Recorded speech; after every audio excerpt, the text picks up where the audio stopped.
तो किसी का क्वेश्चन है तो वो पूछ लें स्टार्ट करने से पहले, तो फिर हम स्टार्ट करते हैं।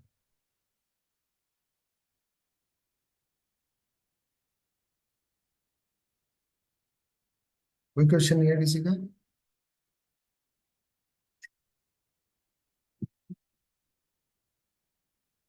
चले, ठीक है, फिर हम स्टार्ट करते हैं आज का सेशन।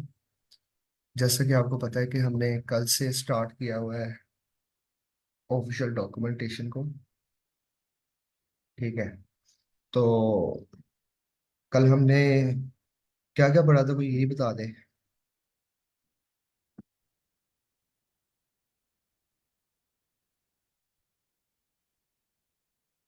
एनीवन? सीक्वेंशियल। जी, सिक्वेंशियल। और दूसरा क्या पढ़ा था? फंक्शनल। हम्म।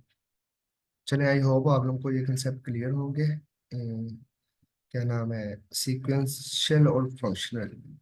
अच्छा, ये तो दो चीजें थी हमारी कि हम मॉडल बनाते कैसे हैं, मॉडल बनाया कैसे जाता है। अब जो अगले स्टेप है हमारे, वो है मॉडल कंपाइल और मॉडल फिट। मॉडल कंपाइल के हमने उसे क्या क्या चीजें प्रोवाइड करनी है, ठीक है, जिससे वो मॉडल के जो एक्शंस हैं वो परफॉर्म करेगा। और मॉडल फिट में हम अपना डाटा सेट, हम अपनी इंस्ट्रक्शन उसे देंगे कि आप इसमें क्या क्या कर सकते हो। ओके। उसके बाद हमारे पास इवेल्युएट है, प्रिडिक्ट है। तो हम इसको डिटेल से देखते हैं कि हमारे पास इसमें कौन कौन से आर्गुमेंट है। अच्छा, ये ना पढ़ने का, ऐसे पढ़ने का मकसद क्या है कि आई एम नॉट श्योर कि ऐसे आप लोगों को याद भी रहेगा, लेकिन इससे क्या होगा कि आप लोगों को पता लग जाएगा कि हाँ, उस जगह जाके हमने ये चीज़ पढ़ी थी। और हाँ, वहां से मैं जाके इस चीज़ को गेट कर सकता हूँ। ठीक है। तो सबसे पहले हमारे पास कंपाइल का फंक्शन था। अब ना, इसमें बहुत सारे ऐसा पैरामीटर हैं जो कि हम डेली यूज नहीं करते। ठीक है। लेकिन जब हमारे पास कोई ऐसा स्पेसिफिक टास्क आता है जिसमें हमें उस चीज़ की जरूरत पड़ती है, तो हमें अगर ये एक दफ़ा पढ़ा हो तो हमें पता होता है कि हाँ, हमने ये चीज़ हम इस वहां पे पढ़ी थी उस वक्त। Now we can use it. ठीक है। अब इधर देखें, सबसे पहले कंपाइल में ये हमारे पास पैरामीटर है, यहाँ पे डिटेल से दिए हुए हैं। कंपाइल करते हुए हमारे पास कौन कौन से क्लास हमें पैरामीटर अलाउ करता है। ठीक है, खैर ये हमने डिस्कस किया था कल, हम इसको देख लेते हैं। सबसे पहले ऑप्टिमाइजर। अच्छा, ऑप्टिमाइजर एक बड़ा इंपॉर्टेंट चीज़ है और लोग बड़े इंटरेस्टेड होते हैं ऑप्टिमाइजर को लेके। तो हमारे पास ऑप्टिमाइजर की पूरी डिटेल है, कौन कौन से हैं। तो इंशाल्लाह तब हम जब उस पर जाएंगे तो हम उसको डिटेल से डिस्कस करेंगे। उसके बाद है हमारा लॉस फंक्शन। ठीक है। अब लॉस, मैंने आप लोगों को बताया था कि लॉस क्या होता है, कि हमने प्रिडिक्टेड वैल्यू और एक्चुअल एक्चुअल वैल्यू। बेसिकली इसका मकसद क्या होता है कि लेट्स सपोज फर्स्ट टाइम अगर हमारा कोई न्यूरल नेटवर्क कोई चीज प्रिडिक्ट कर रहा है, तो जरूरी नहीं है कि वो एक राइट प्रिडिक्शन करेगा। ठीक है। हमारा काम क्या है कि वो जो प्रिडिक्शन कर रहा है, हमने उस प्रिडिक्शन को एक्चुअल प्रिडिक्शन से कंपेयर करना है कि कितना डिफरेंस है इसमें। मैंने एक एग्जांपल दी थी कि आप एक बच्चे को शो करवा रहे हैं पिक्चर ऑफ बनाना। ठीक है। और एक छोटा बच्चा है, वो उसको मैंगो कह रहा है। ठीक है। तो आप उसमें से देख सकते हो कि हाँ, इसको येलो कलर की पहचान है, बट इसको अभी शेप की पहचान नहीं है। तो आप उससे कैलकुलेट कर सकते हो कि इसे क्या प्रॉब्लम आ रही है। ठीक है, कितनी प्रॉब्लम आ रही है। तो ऐसे हम लॉस फाइंड करते हैं। उसके बाद लॉस वेट है। तो ये भी हमने कल डिस्कस किया था कि हमने कुछ वेटेजेस हमने वो फाइंड करनी होती है जो कि हमें मिनिमम लॉस पे मिलती है। अब लॉस को कम कैसे किया जाता है, वो वेटेजेस को चेंज करके किया जाता है, जो हमारी वेटेजेस होती हैं। ठीक है। अब वेटेजेस को चेंज करेंगे देन हमारा लॉस आएगा। अब हमने वो वेटेजेस फाइंड आउट करनी होती है, हमारा मकसद होता है जिसमें हमारे पास मिनिमम लॉस हो। ठीक है। उसके बाद मैट्रिक्स है। ये मैट्रिक्स क्या होती है, ये हमें एक्यूरेसी, अगर आप लोगों ने कभी मशीन लर्निंग के टास्क परफॉर्म किया हो तो उसमें आप लोगों को पता होगा कि हम मैट्रिक्स को यूज करते हैं अपनी एक्यूरेसी फाइंड आउट करने के लिए। ठीक है। उसमें बहुत सारी मेरी अभी जहन में नहीं आ रही। तो जैसा कि ये एक्यूरेसी है, mean rates, mean square root है, एरर है। ठीक है। तो ऐसे करके ना, जब हम ये मैट्रिक्स का आर्गुमेंट उसे देते हैं तो वो हमें अपनी एक्यूरेसी की मैट्रिक्स दे देता है कि इसमें आप क्या एक्यूरेसी आ रही है। ठीक है। उसके बाद वेट मैट्रिक्स थी कि हम सैंपल वेट्स दे सकते हैं अपनी तरफ से अगर हमने ए दिए हुए हैं। ठीक है। रन ईगरली बूल, इसको ये बूल, ये एक बूल आर्गुमेंट है। तो किसी का माइक ऑन है। हाँ, अच्छा। तो हाँ, run negative bool, if true model will forward pass will never be compiled. ठीक है। Recommended to leave false when training and it's set to be. हाँ, ये हमने कल बात की थी कि हम रन निगेटिव को तब यूज करते हैं जब हमने डीबगिंग करनी हो। अच्छा, ये एक बोर्ड हो सकता है ऐसे पढ़ना, but this is highly important right now. ठीक है ना। तो क्योंकि ये चीजें जब हमें पता लगेंगी तभी हम इसको यूज कर सकते हैं ना। तो पेशेंस रखनी पड़ेगी बस। तो अच्छा, फॉरवर्ड पास अब ये है, रन करने को हम तब यूज करते हैं जब हमने डीबगिंग करनी हो, हमने कोई ऐसा एरिया देखना हो। ऐसा, लेट्स सपोज जैसा कि हम अपनी हमने मॉडल ट्रेन किया है। ठीक है। मॉडल ट्रेन करने के बाद हम उसकी ना कर्व ले लेते हैं कि क्या क्या एक्यूरेसी आ रही है और कहाँ कहाँ पे एक्यूरेसी इंक्रीज हो रही है। तो लेट्स सपोज हमें ओवरफिटिंग की प्रॉब्लम आ रही है। ठीक है। तो हम उस कर्व से फाइंड आउट कर सकते हैं कि कहाँ पे ओवरफिटिंग की प्रॉब्लम आ रही है और कहाँ पर हम इसे वहां पर जाकर इसे फाइंड आउट कर सकते हैं। ठीक है। स्टेप पर एग्जीक्यूशन के हमने कितने स्टेप लेने हैं। ठीक है। उसके बाद ये दो। अच्छा, अब फिट, फिट का मेथड इट्स रियली इंपॉर्टेंट। ठीक है। फिट में हम जो आर्गुमेंट्स प्रोवाइड करते हैं, दीज आर वेरी क्रूशियल। ठीक है। तो इनके बगैर समझे हमारा काम चलता नहीं है। तो model dot fit simple function है। इसके जो आर्गुमेंट्स हैं, it's they are really important for our model building.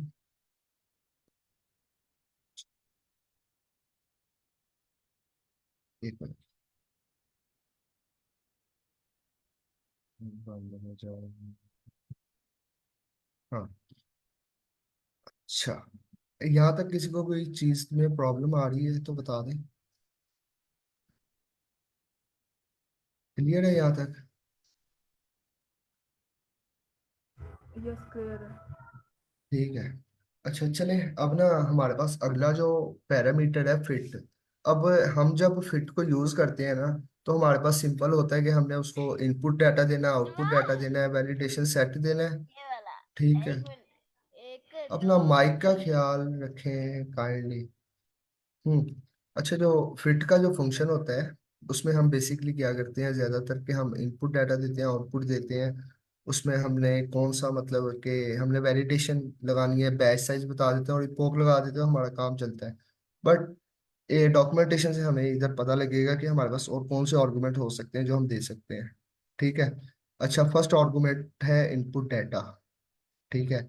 Input data के जिस मॉडल पर, जिस जिस डाटा सेट पर हम ट्रेन करना चाह रहे हैं, वो हम फिट फंक्शन को देते हैं। और वो एक अरे की फॉर्म में होना चाहिए डाटा।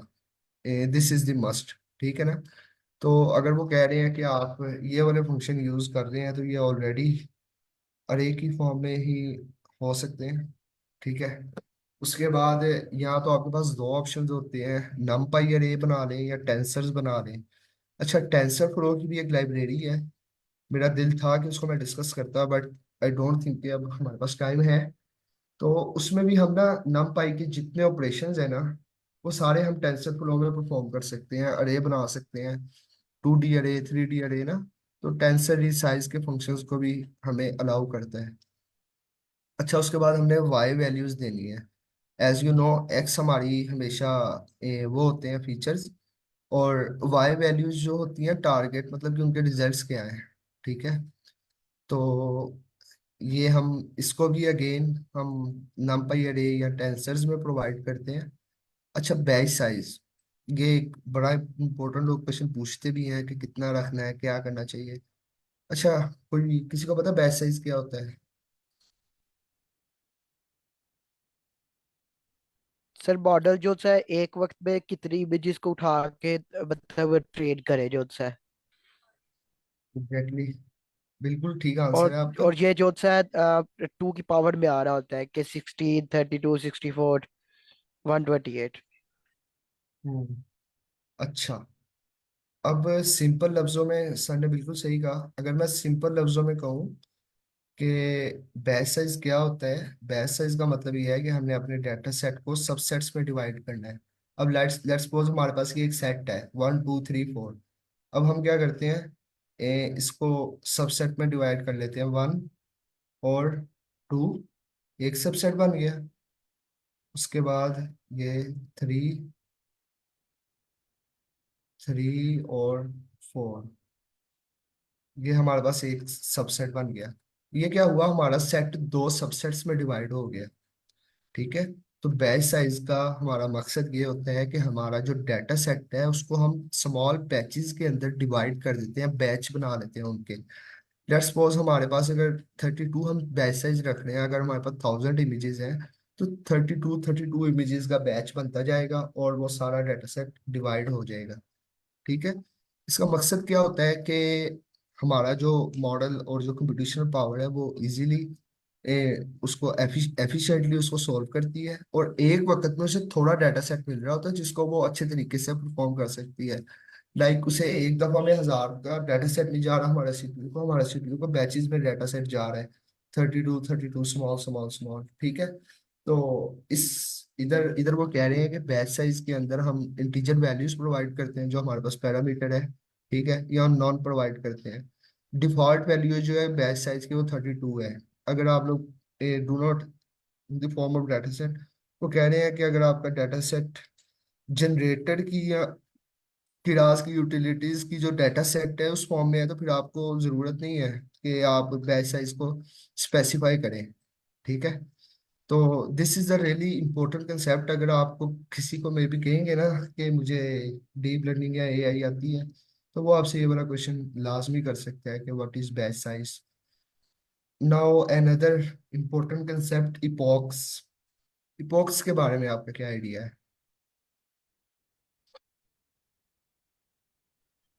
सर बेली पोक जो सारा नंबर ऑफ समझ ले काउंट होता है कि डेटा सेट कितनी दफा छानना है उसने, ये कह ले। हम्म। हम्म। अच्छा।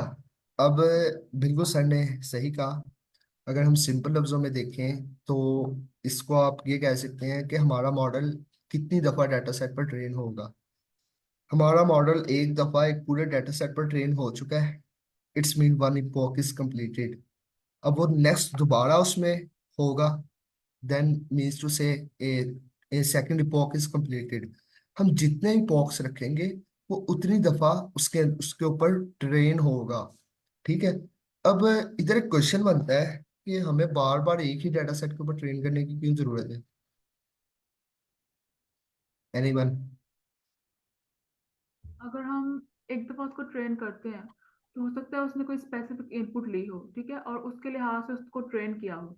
लेकिन अगर हमारे पास टेस्ट डेटा में कोई ऐसी इनपुट हो जो कि उसको ट्रेनिंग में नहीं मिली तो फिर वो टेस्टिंग में एरर देगा। इसलिए हम चाहते हैं कि हम इनपुट जो हमारे डेटा है इनपुट की वो चेंज होती रहे, और इसलिए हम एपॉक्स को यूज करते हैं ताकि वो बार बार ट्रेनिंग करे और डिफरेंट सेट ऑफ इनपुट्स ले जिसके ऊपर ट्रेनिंग करे। Exactly, right answer. Anyone else? Ma'am Shumaila, आपको तो आइडिया होगा इपॉक का।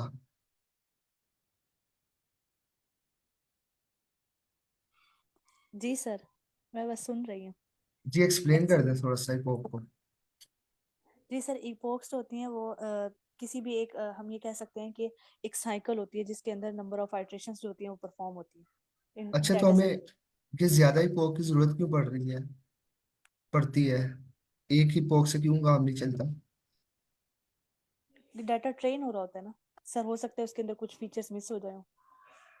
एग्जैक्टली, बिल्कुल राइट आंसर। देखिए हम ना सीएनएन को यूज कर रहे हैं। सीएनएन का काम है फीचर को डिटेक्ट करना। वो फीचर डिटेक्ट करता है कर्नल्स की हेल्प से। ठीक है, कर्नल की जो वैल्यूज होंगी वो उस पर डिटेक्ट करेगा। जितनी ज्यादा इपॉक्स होंगी, ठीक है, इसका मतलब ये है कि उतनी कर्नल की डिफरेंट वैल्यूज होंगी और वो उतने ही डिफरेंट फीचर्स को डिटेक्ट कर सकेगी डिफरेंटली। ठीक है। लेट्स सपोज एक बॉक्स में कुछ फीचर, जैसा कि ज्वेलिया ने भी मेंशन किया, मैम शुमेला ने भी, कि लाइक सपोज अगर एक ऐसी बात मतलब कि एक ट्रेनिंग में वो उसने फीचर्स गेट कर लिए लेकिन कुछ फीचर उससे मिस कर लिए। ठीक है। तो वो एक प्रॉब्लमेटिक हो सकता है आगे जाके टेस्टिंग के लिए। तो हम ज्यादा ही पोक ज्यादा इवन दो मुझे याद है कि मैं एक परफॉर्म कर रहा था, एक प्रोजेक्ट बना रहा था ऑब्जेक्ट डिटेक्शन का या इमेज सेगमेंटेशन का। तो उसमें मैंने इपोक कम रख दिए, तो मुझे रिजल्ट ही नहीं मिल रहा था। मैंने फिर इंक्रीज किए, फिर थोड़ा मिला लेकिन डिजायरिंग रिजल्ट नहीं मिला। फिर इंक्रीज किए, फिर जाके वो रिजल्ट मिला। तो इसका मतलब क्या है कि वो कम इपोक्स पर वो चीजें लर्न ही नहीं कर पाया सही तरह से, ठीक है, कि वो रिजल्ट स्पेसिफाई कर सकता। फिर मैंने थोड़ी सी इपोक को इंक्रीज किया। फिर क्या हुआ कि उसने लर्न किया, लेकिन बिल्कुल एक डिजायरिंग रिजल्ट नहीं प्रोवाइड करना कर पा रहा था। फिर ज्यादा इपोक्स किए, वो बार बार उस पर ट्रेन हुआ, तो ट्रेन होके उसने फिर डिजायरिंग रिजल्ट परफॉर्म किया। अच्छा, अगर आप ये किसी को बात करेंगे ना कि ए, मैंने ज्यादा इपोक्स लगाए, तो एक बड़ा जनरल हर कोई आपसे क्वेश्चन पूछेगा कि यार आप इपोक्स ज्यादा कर रहे हो और एक ही डाटा सेट पर दोबारा दोबारा मॉडल ट्रेन कर रहे हो, तो क्या वो ओवरफिट नहीं होगा? Any answer? सर वो जो सर इसके अंदर ये आता है कि मॉडल ज्यादा अच्छा ट्रेनिंग सेट को लर्न कर जाता है फिर अगर बहुत ही ज्यादा पोक्स चलाते हैं। ठीक हम्म। है। और अगर बहुत कम चलाए तो तब वो अंडर फिट कर जाता है कि विच मीन्स के वो मॉडल सही तरह लर्न ही नहीं कर पाया अभी। हमने जो है हम्म। ना ये हिट एंड ट्रायल ये है कि कहाँ पे करके मॉडल ज्यादा बेटर एक्यूरेसी देता है। तो सर इसकी ये भी डिफरेंट तो जो है टेक्निक्स भी हैं। जी। और कौन? सर ये भी तो प्रॉब्लम फेस होती है कि हर टाइम जब हम ट्रेन करते हैं तो उसकी एक्यूरेसी का बिहेवियर एक जैसा नहीं होता, हम्म। माइनर सा चेंज आता है उसमें। हम्म। ठीक है। और अगर फॉर एग्जांपल मैं रिड्यूस लर्निंग रेट की यूज कर रही हूँ तो कभी वो अगर 50 मैंने इपॉक्स दिए हैं तो कभी वो 41 पे रिड्यूस कर रहा होता है, कभी वो 37 पे कर रहा होता है, कभी वो हम्म। 31 पे कर रहा होता है।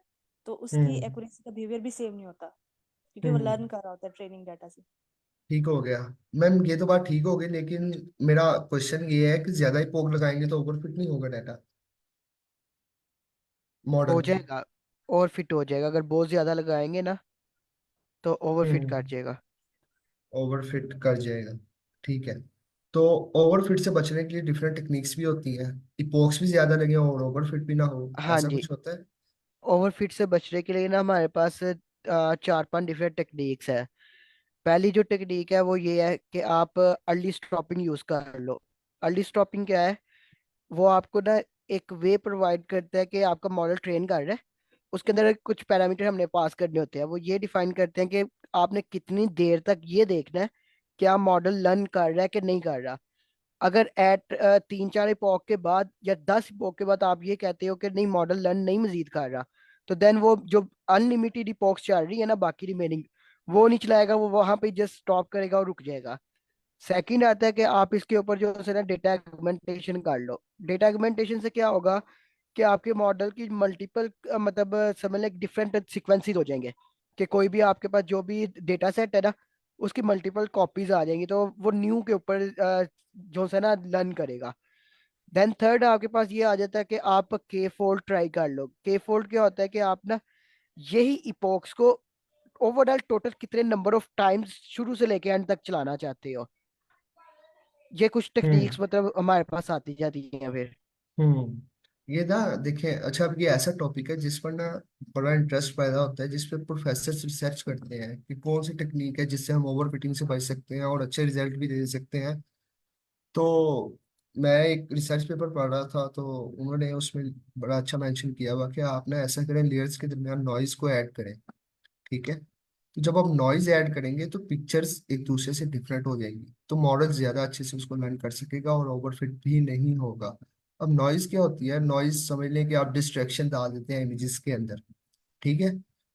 मैंने एक दफा, मेरे पास अभी है नहीं, तो कैसे नॉइज ऐड करते हैं, ओपन सीडी में एक टूल है, वो आप उसको लाजमी देखिएगा कि नॉइज पिक्चर्स में कैसे ऐड करते हैं। तो उससे क्या होता है कि डिस्ट्रैक्शन एक टाइप की ना चीज पिक्चर्स में ऐड हो जाती है, तो उससे ना फिर पिक्चर्स एक दूसरे से डिफरेंट हो जाती हैं। ठीक है। तो जब लेयर्स के अंदर दरमियान नॉइज आती है तो वो उसको एक ज्यादा अच्छे तरीके से भी लर्न कर पाता है, क्योंकि उसको एक डिस्कनिश फैक्टर मिल रहा होता है कि मैं इसे कैसे डिफरेंशिएट कर सकता हूँ। बाकी सर सर तलहा ने आपके उस साथ टेक्निक सर डिस्कस की। उसके अंदर क्या हम लेते ये नहीं होगा कि मॉडल अन मतलब अननेसेसरी थिंग्स लर्न कर जाएगा अगर नॉइज डाल देते हैं हम। नहीं, नॉइज नहीं, एक ना फंक्शन ये किराज में प्रोवाइड करता है, ये लेयर्स के दरमियान ना, ये जब भी हम कल स्टार्ट करेंगे लेयर्स को ना, लेयर्स एपीआई को, तो यहाँ पर एक फंक्शन है। मैंने यहाँ पर देखा था।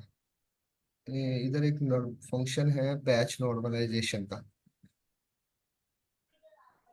Sir cooling batch layer. Normalization तो मेनली वेट्स असाइन कर रहा होता है ना, कि देखें मतलब बैच बैच नॉर्मलाइजेशन की इसमें एक लेयर है, उसका काम बताऊं क्या है।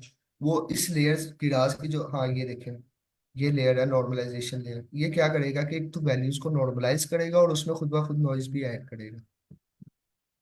इसको आप हम एक तो मतलब हम वो आने वाले ऑटोमेटिकली सेशन कर में रहा होता है, हमें जरूरी नहीं कि कितनी डालनी है नॉइस। एग्जैक्टली ऑटोमेटिकली उसको जितनी जरूरत है वो उतनी नॉइज ऐड कर देता है उसके अंदर।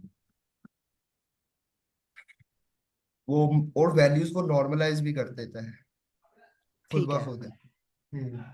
तो ये एक एडवांस रिसर्च पेपर था। इवन मेरा जब इंटरव्यू हुआ था तो प्रोफेसर ने मुझे कहा था कि आप कन्वोल्यूशन लेयर्स के अंदर ना आप मुझे नॉइज ऐड करके दिखाओ कि आप नॉइज कैसे ऐड करोगे। तो खैर उस वक्त तो प्रॉब्लम थी, लेकिन मैंने किसी तरह कर दिया था। जब मैंने बाद में देखा तो then I got to know that how we can add noise. एक तो नॉइज होती है ना, एक तो होती है आपकी नॉइज होती है जैसे कि इमेज प्रोसेसिंग के अंदर आप इमेजेस में नॉइज ऐड करते हो, बट ये लेयर्स के दरमियान नॉइज है। ठीक है। तो ये आपको फिर जितना डिफ्रेंशिएट करेंगे एक दूसरे से तो उतना लर्न करने में हेल्प आउट करता है। अच्छा, अब अगला हमारे पास पैरामीटर है verbose. I don't know I am pronouncing right or not, जो भी है तो सर इसको मेरा आप एक क्वेश्चन यूज। है, जो लर्निंग रेट है वो हम्म। हम अगर ज्यादा देते हैं, मतलब वैल्यू ज्यादा देते हैं, तो हम्म। हमारे जो से मॉडल की ट्रेनिंग जो सा टाइम कम होता है। और अगर हम बिल्कुल। बहुत कम देते हैं तो मॉडल ट्रेनिंग टाइम काफी ज्यादा हो जाता है। इसके एग्जैक्टली अलावा exactly. इसके ऊपर कुछ है डिफरेंस इसके अलावा? सर देखें, अगर हम बैच लर्निंग रेट अगर कम देंगे तो हमारे पास जो एक्यूरेसी अचीव करने के चांसेस ज्यादा हैं, क्योंकि वो ज्यादा वेटेजेस को चेंज कर रहा है एक स्मॉल स्टेप लेकर। ठीक है। लेकिन अगर हम बड़े स्टेप ले रहे हैं तो उसमें हमारे चांसेस है कि वो कुछ ऐसे वेटेजेस को मिस कर देगा जो वेटेजेस एक्यूरेसी को इंक्रीज कर सकते हैं। तो डेफिनेटली एक ये भी ह्यूज डिफरेंस है कि लर्निंग रेट स्मॉल रखने से आपकी एक्यूरेसी इंक्रीज कर सकती है। ठीक है, इट मीन स्मॉल रखने से एक्यूरेसी तो इंक्रीज करेगी बट टाइम जरा ज्यादा लगेगा। टाइम ज्यादा लगेगा, इसलिए कहते हैं कि अगर आप ज्यादा देखें, अब इतने आप लर्निंग रेट रख दें कि उसके लिए पॉसिबल ही ना हो। हमारे हमारे तो कंप्यूटर भी बेचारे ऐसे ही हैं। तो क्या आप फिर बैठे रहो इंतजार करते, तो इससे यही है कि आप एक मॉडरेट रखो, ना ज्यादा रखो ना कम रखो, एक दरमियानी वैल्यूज फाइंड करो। ठीक है। और फिर उसके अकॉर्डिंग चलो जो कि आपको अच्छी एक्यूरेसी अचीव करने में हेल्प आउट करे। ठीक है। जी sir.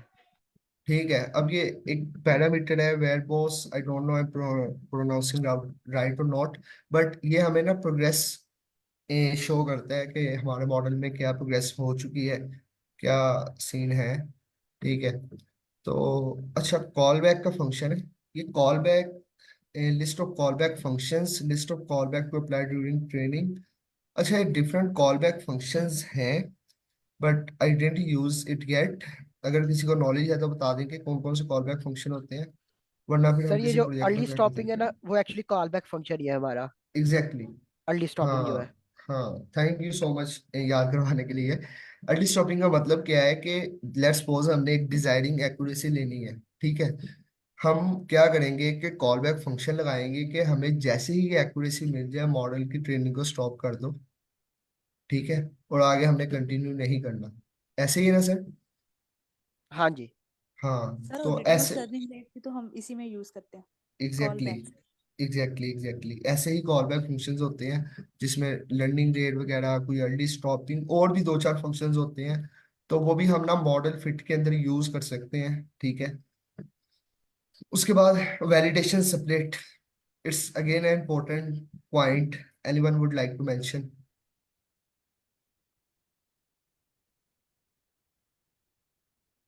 Validation split? Validation split का नहीं पता किसी को? पता होना चाहिए। लाइक वो डेटा सेट जिसको हम वैलिडेशन के लिए यूज करना चाहते हैं उसको स्प्लिट कर देना अपने पास। हम्म। ठीक है। Anyone else? सर जो डाटा को स्प्लिट करते हैं उसमें आता है वैलिडेशन। अच्छा, मतलब अभी तीन क्लियर तरह नहीं है का आपको। स्प्लिट किया जाता है। तीन तरह का स्प्लिट किया जाता है ना, एक वैलिडेशन होता है, टेस्ट होता है और ट्रेनिंग डाटा होता है। हम्म। ठीक है, एग्जैक्टली exactly. अच्छा, अब ये क्या है मैं आपको बताता हूँ। अब मॉडल फिट का जो फंक्शन हम यूज कर रहे हैं, इसके अंदर हम ट्रेनिंग डेटा सेट प्रोवाइड कर रहे हैं। ठीक है। अब ये वाला जो पैरामीटर है वैलिडेशन स्प्लिट, ये क्या करेगा, ये हमारे मॉडल जो डेटा सेट है उसको डिवाइड करेगा। ठीक है। जो भी हम इसको वैल्यूज देंगे कि इतना स्प्लिट हो जाए 0.2 या 0.1 जो भी है, लेट्स सपोज 0.2 दिया है तो वो क्या करेगा, उसको 20% स्प्लिट कर देगा। ठीक है ना। 20% क्या करेगा कि 80% ट्रेनिंग डाटा सेट हो जाएगा और 20% वैलिडेशन डाटा सेट हो जाएगा। तो डाटा सेट को स्प्लिट कर देगा वैलिडेशन और ट्रेनिंग डाटा सेट के अंदर। अच्छा, वैलिडेशन डाटा का हमारे पास पैरामीटर है जो कि यूज करते हैं हम लॉसेस और एक्यूरेसी वगैरह को फाइंड आउट करने के लिए कि जिस पर हमारा डाटा ट्रेन हुआ है वैलिडेशन डाटा पर हमें क्या मतलब कि एक्यूरेसीज मिल रही हैं। ठीक है।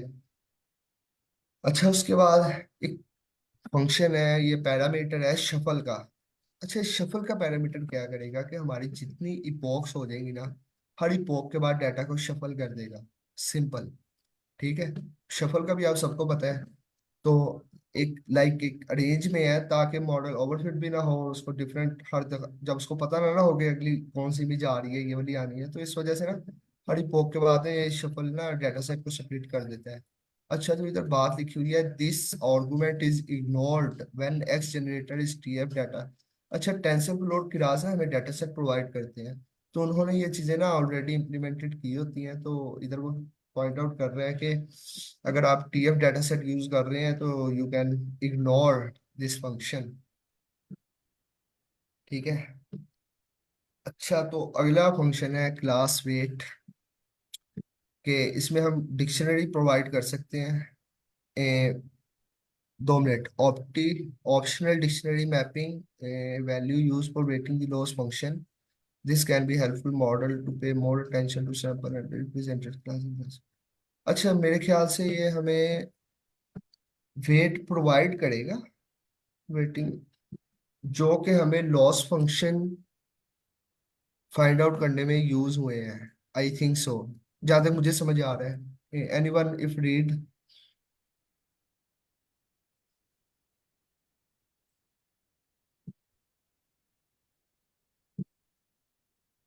जहां तक मुझे इसका समझ आ रहा है कि जो हमारे लॉसेस आ रहे हैं ये हमें उसके वेट प्रोवाइड करेगा ताकि हम उस पर देख सकें कि हम इस पर क्या पर चेंजेस कर सकते हैं क्या नहीं।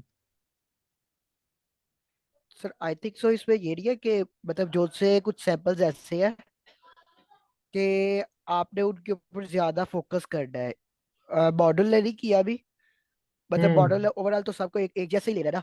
जो भी हम्म। हमारे पास अगर 2 क्लासिफिकेशन है, 10 क्लासिफिकेशन है, मॉडल तो सबको एक जैसे ही कंसीडर कर रहा है, हम्म। पैटर्न लर्न कर रहा है। बट अगर हम ये चाहते हैं कि किसी एक स्पेसिफिक क्लास को ज्यादा फोकस दो, तो देन हम्म। आप ये क्लास अंडरस्कोर वेट को यूज करें। Exactly, right. राइट।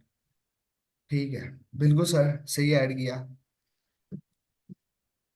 अच्छा, तो सैंपल वेट है, आई थिंक हम इसमें वन डी अरे या नमपाई अरे कुछ सैंपल वेट्स प्रोवाइड कर सकते हैं खुद से। ठीक है।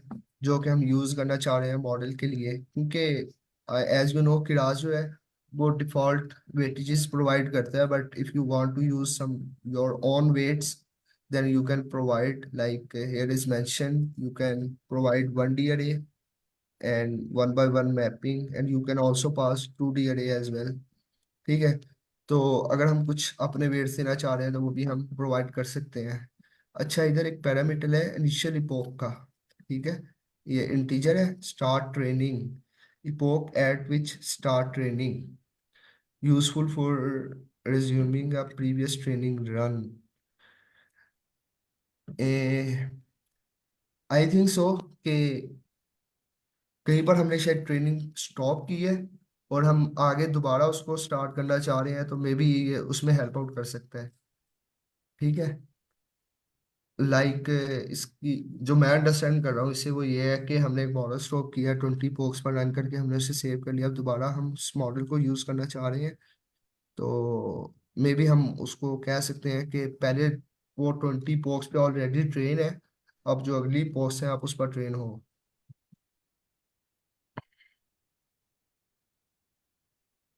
अच्छा, अगला पैरामीटर हमारा लंबा ही हो रहा है काम। स्टेप पर इपोक्स, अच्छा अब हम इसे थोड़ा सा ओवरव्यू लेते हैं, बाकी आगे चलते हैं, बहुत काम है। स्टेप पर इपोक्स में finish and starting, total number of step before declaring one epoch, finish and starting when training with input tensor such a back status until the input data is also। अच्छा, ये इसमें ना आई थिंक ये mention है कि शायद हमारे पास कुछ डाटा सेट ऐसा हो सकता है जो कि इन्फिनेटली ट्रेन हो सकता है, ठीक है। तो उसको स्टॉप करने के लिए एक इपोक को, ठीक है, हमारे पास डाटा एक इन्फिनिटी लेवल पर डाटा है, ठीक है, तो अगर हम उस पर इपोक्स लगा दें तो वो तो फिर बस ठीक है चलता जाएगा।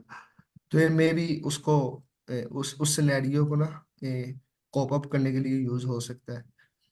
वैलिडेशन स्टेप भी है कि आपने वैलिडेशन में कितने स्टेप लेने हैं। वैलिडेशन के बैच साइजेस हम कर सकते हैं, जैसा कि बैच साइज हमने ऊपर रखा है ऐसे हम वैलिडेशन के भी बैच साइज बना सकते हैं, ठीक है। Validation frequency only relevant if data validation data is provided. How many training of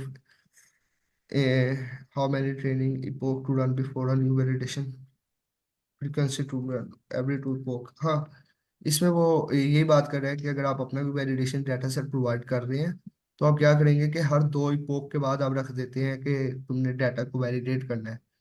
एक तो ये होता है ना कि आप एक वैलिडेशन दे देते हैं, वो मॉडल पूरा ट्रेन होता है, ट्रेन होने के बाद फिर वो वैलिडेशन डाटा सेट पर अपनी एक्यूरेसी वगैरह को देता है। बट ये फंक्शन क्या कह रहा है, पैरामीटर हमें क्या कह रहा है कि आप वैलिडेशन फ्रीक्वेंसी दे सकते हो कि लेट्स सपोज आपने हर दो इपोक के बाद वैलिडेट करना है डाटा सेट को कि हाँ उसमें क्या रिजल्ट दे रहा है और क्या नहीं। तो ये यूज हो सकता है, आई थिंक ये भी काफी इंपॉर्टेंट है, हम इसको यूज कर सकते हैं। उसके बाद here are the simple parameters evaluate. अगर कोई मशीन लर्निंग करता है तो उसे पता होगा कि हम इवेल्युएट को यूज करते हैं अपनी, कि हमारी क्या कारकर्दगी है हमारे मॉडल की। तो इसमें हम टेस्ट डाटा प्रोवाइड करते हैं। ऊपर हमने प्रोवाइड किया था ट्रेनिंग डाटा और वैलिडेट डाटा, इसमें हम प्रोवाइड करते हैं टेस्ट डाटा, ठीक है। तो पहले दो पैरामीटर आप देख रहे हैं कि जिसमें एक्स है और वाई है, जिसमें हम टारगेटेड वैल्यू और दूसरी फीचर्स वगैरह देते हैं। ये अगेन नमपाई अरे में या टेंसर में होंगे, एक यू मीन्स टू से एक अरे और मैथमेटिकल फॉर्म में होंगे। इसका भी हम बैच साइज रख सकते हैं कि कितने बैचेस में ये इवेलुएट करे, ठीक है।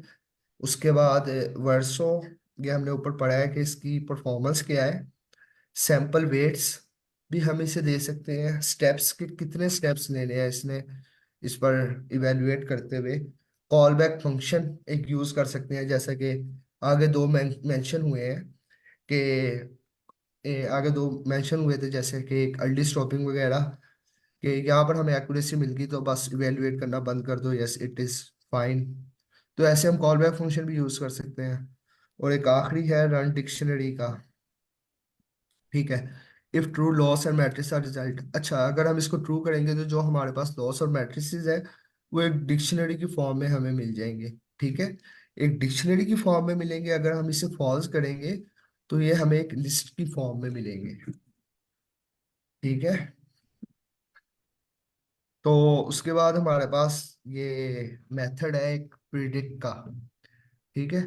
मॉडल डॉट प्रिडिक्ट, प्रिडिक्ट हम, अच्छा इवेल्युएट में हम देख रहे थे कि क्या परफॉर्म किया, प्रिडिक्ट में हम perform I think unknown values पर हम परफॉर्म करेंगे प्रिडिक्शन को। सर जो हमारा डाटा ट्रेन हो चुका होगा उसके बाद जो हमने उसको स्प्लिट किया है, जो बाकी हम्म, डाटा होगा, मतलब टेस्ट डाटा या वैलिडेशन डाटा, उसको फिर उस पे वो प्रिडिक्शंस करेगा। हाँ वो तो ट्रेन देखे ना, ट्रेनिंग डाटा और वैलिडेशन डाटा से पर ट्रेन हो गया, उसने टेस्टिंग डाटा पर इवेल्युएट भी कर लिया। अब ये वो वैल्यूज हैं जो एक्चुअल अनसीन वैल्यूज हैं उसके लिए, ठीक है, एक्चुअली जिस वैल्यूज पर हमने मॉडल को ट्रेन करने के लिए रेडी किया है, ठीक है। तो ये हम कुछ भी दे सकते हैं इसको, ट्रेनिंग में से, वैलिडेशन में से या टेस्टिंग में से, तो ये और उसमें मेनली प्रिडिक्ट जो कर। सर, मेनली यहाँ पे जो सर वो डेटा दिया जाता है जो मॉडल ने अभी तक देखा ही नहीं है। एग्जैक्टली। मतलब सबसे पहले अगर आपके पास सपोज करें ओवरऑल डेटा सेट है टू क्लासिफिकेशन का, कि हम्म कुछ कैट्स की इमेज है और कुछ डॉग की इमेज है, ठीक है। हम्म नो, अब आपने क्या किया, इन दोनों को ना डिवाइड कर दिया ट्रेन के अंदर। ठीक है, ये पोर्शन हम्म आ गया हमारा ट्रेन का, हम्म और ये पोर्शन आ गया हमारे पास टेस्ट का। ठीक हम्म है।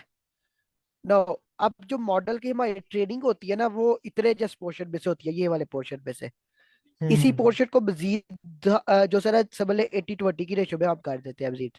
लेट्स सपोज हम्म ये हमारा आ जाता है एक्चुअली ट्रेनिंग का।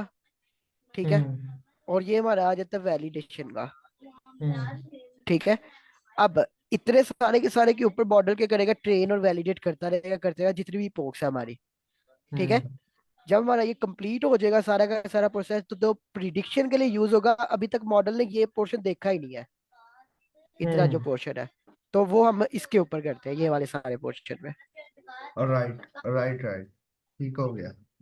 चले, थैंक यू सर। मैं अच्छा, तो इसमें प्रिडिक्शन में हम बैच साइज अगेन दे देते हैं जो भी हम डाटा सेट प्रोवाइड कर रहे हैं। ठीक है। अच्छा, अब इसमें आप देख रहे हैं कि हम ना एक्स प्रोवाइड कर रहे हैं, वाई नहीं प्रोवाइड कर रहे, टारगेटेड वैल्यूज प्रोवाइड नहीं कर रहे। इसमें हम सिर्फ वो जो हमारी इनपुट वैल्यूज है, इनपुट सैंपल है, हम वही प्रोवाइड कर रहे हैं। जबकि ऊपर इवेल्युएट और फिट में हमने उसको टारगेटेड वैल्यूज भी दी थी, इवेल्युएट में भी दी थी। यस। अच्छा, इसमें हम सिर्फ मतलब हम उसको टारगेटेड वैल्यू नहीं दे रहे, मतलब हम उसे आउटपुट नहीं दे रहे, अब आउटपुट हमने लेनी है उससे। ठीक है। तो अच्छा, ये आउटपुट हम इसको आउटपुट देते क्यों है? इवेल्युएट और फिट वाले मॉडल में हम आउटपुट क्यों देते हैं? सर हम सुपरवाइज लर्निंग यूज कर रहे हैं। हाँ, वो तो ठीक है, लेकिन एक और कोई पॉइंट, मेन वजह।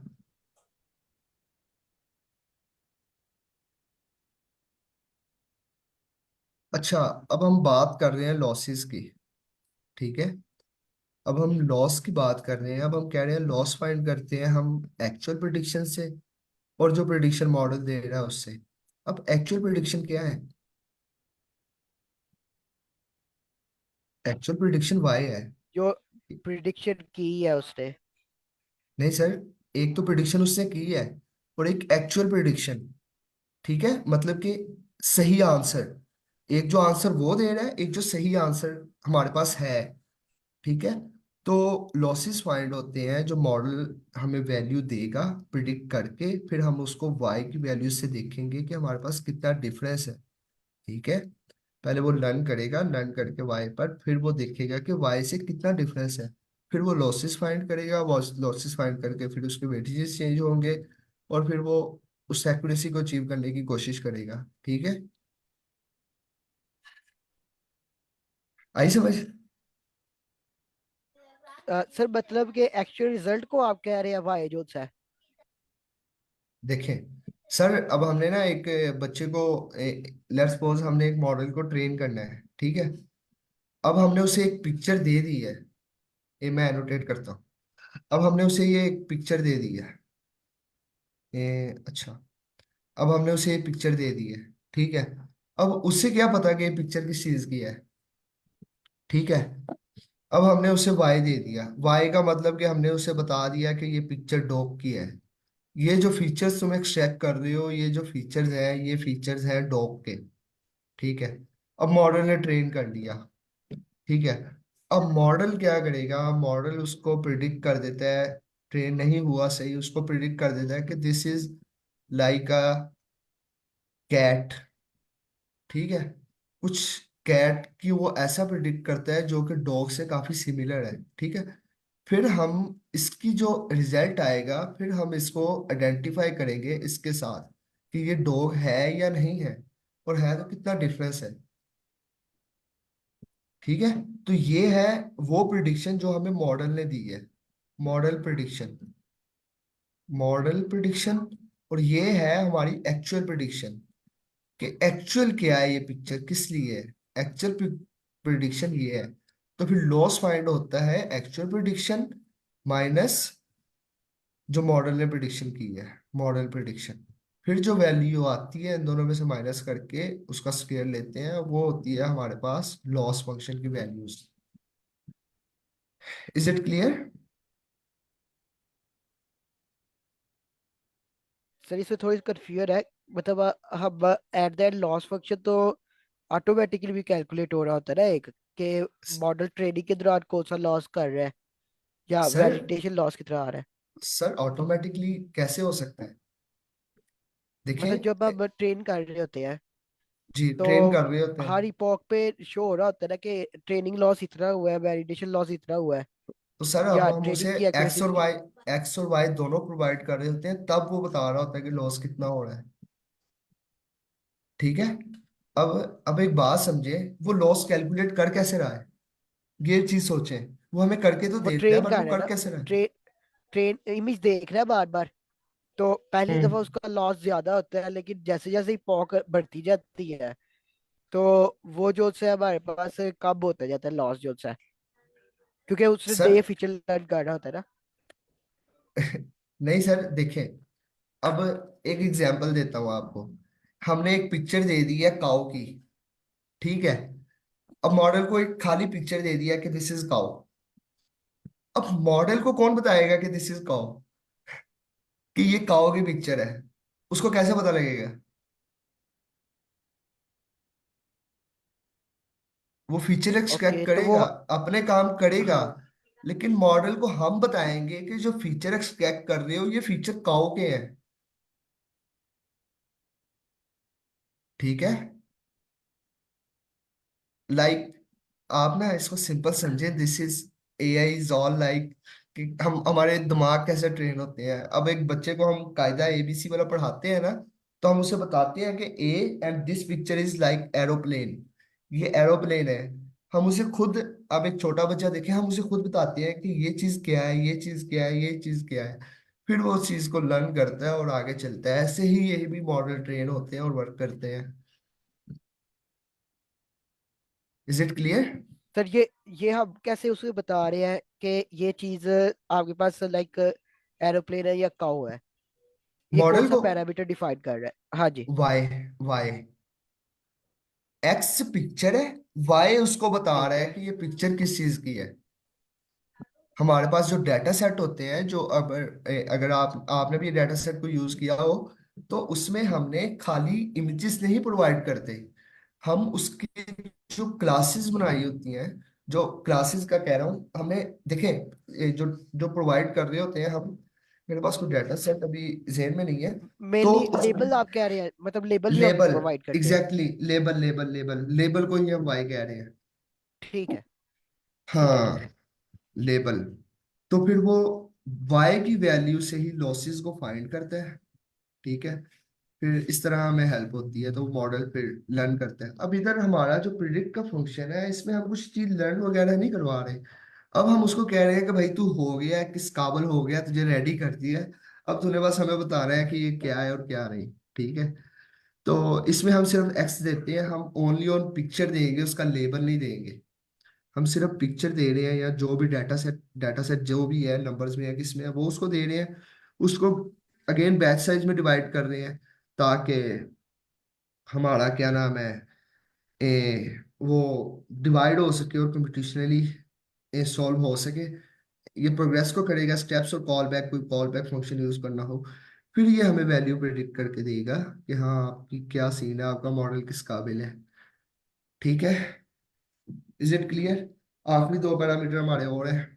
अच्छा, आप लोगों ने कभी सुना है कि हम मॉडल के, लेट्स सपोज हमारा एक डाटा सेट है, हमने उसको बैचेस में डिवाइड किया हुआ है, तो हम सिर्फ एक बैच पे ट्रेन कर सके? कभी नहीं सुना होगा ना, ना ऐसा होता है वैसे। अच्छा, ये जब हम डॉक्यूमेंटेशन पढ़ने का मकसद ये है कि हम न्यू न्यू चीजें सीख सकें। अब मैं इधर इसको थोड़ी देर पहले देख रहा था, तो इन्होंने ये फंक्शन प्रोवाइड किया हुआ है, मॉडल को हम किसी एक स्पेसिफिक बैच पर भी हम उसको ट्रेन कर सकते हैं। ठीक है। तो लाइक डाटा सेट के बैचेस बनाए हुए हैं, अब उस एक किसी स्पेसिफिक बैच पर भी हम ट्रेन कर सकते हैं, हम उसको वेटेजेस भी दे सकते हैं और रिटर्न डिक्शनरी। तो ठीक है। ऐसे ही हम टेस्ट भी कर सकते हैं किसी एक सैंपल बैच पर। लेट्स सपोज ए के ना अब लेट्स सपोज हमने एक प्रॉब्लम आई है कि हमारा मॉडल एक्यूरेसी दे रहा है, लेकिन टेस्ट डाटा सेट पे ना वो हमें एक्यूरेसी नहीं दे रहा। ठीक है। तो हम बैचेस पर उसको टेस्ट करके देख सकते हैं कि हाँ किस बैच में यार ज्यादा आ रहा है और किस बैच में कम आ रहा है। फिर हम देख सकते हैं कि हाँ इस बैच ऑफ डाटा के अंदर इमेजेस को वो ज्यादा ट्रेन हुआ है और इस सेट ऑफ इमेजेस पर वो ट्रेन नहीं हुआ। तो देन फिर हम अपने आप ही उस मॉडल को, ये खैर अभी खुद की मैंने अज्यूम किया है, खुद से प्रॉब्लम ऐसी कोई है नहीं।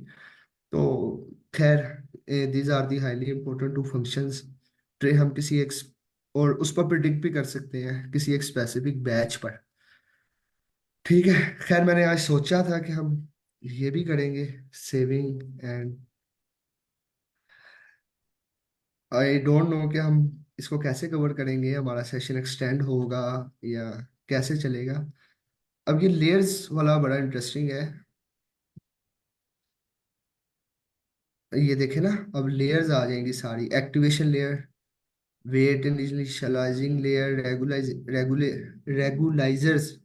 ठीक है, अच्छा रेगुलाइजेशन की टेक्निक बड़ी इंपॉर्टेंट है जो कि ओवरफिटिंग को ओवरकम करने के लिए यूज होती है हमारे पास। उसके बाद कोर लेयर्स आ गई, कन्वोल्यूशनल लेयर। अच्छा, अब ना ये वैसे मैंने पढ़ी नहीं है बिल्कुल भी, बट मैं इसमें देख रहा हूँ कि हम जब भी कन्वोल्यूशनल लेयर यूज करते हैं ना क्लास में, तो हम सीधा यूज करते हैं कन्वोल्यूशनल 2D लेयर। अब देखें इधर तो बहुत सारी लेयर्स हैं कन्वोल्यूशनल की, तो हमें तो पता ही नहीं है। तो इंशाल्लाह जब हम इसे पढ़ेंगे तो फिर हम देखेंगे कि 1D 2D 3D ये सेपरेबल, डेप्थ वाइज, ट्रांसपोज, इसमें क्या होता है इंशाल्लाह। अब पूलिंग लेयर भी 1D है, 2D है, 3D है। ठीक है, रिकरेंट को हम नहीं पढ़ेंगे। प्री प्रोसेसिंग लेयर है, नॉर्मलाइजेशन लेयर है, रेगुलाइजेशन लेयर है, टेंशन लेयर बड़ी ज्यादा यूज होती है आजकल जनरेटिव एआई में, रीशेपिंग लेयर है, दिस इज आल्सो इम्पोर्टेंट। तो आई डोंट नो कि हमें थोड़ी सी स्पीड ज्यादा करनी पड़ेगी या, खैर हम पढ़ेंगे, लेट्स सी कितना बार होता है। तो खैर अभी तो मेरी मेरा गिलास बहुत ज्यादा सूख गया है। आपका कोई क्वेश्चन है तो पूछ लें, आज के लिए बहुत है।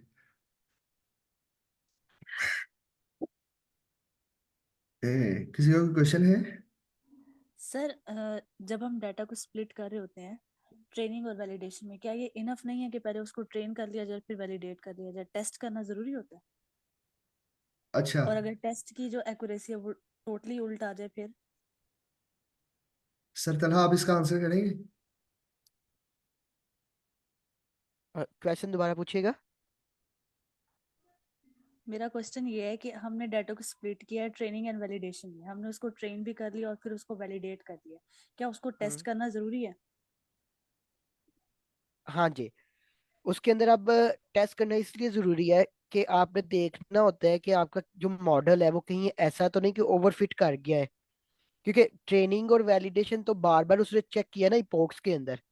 ठीक है, माइट भी पॉसिबल है कि जो सा मॉडल है ना वो आपका, जो आप ट्रेनिंग और वैलिडेशन के लिए दे रहे हो उसी के ऊपर ज्यादा बेटर जो सा ट्रेन हो गया हो।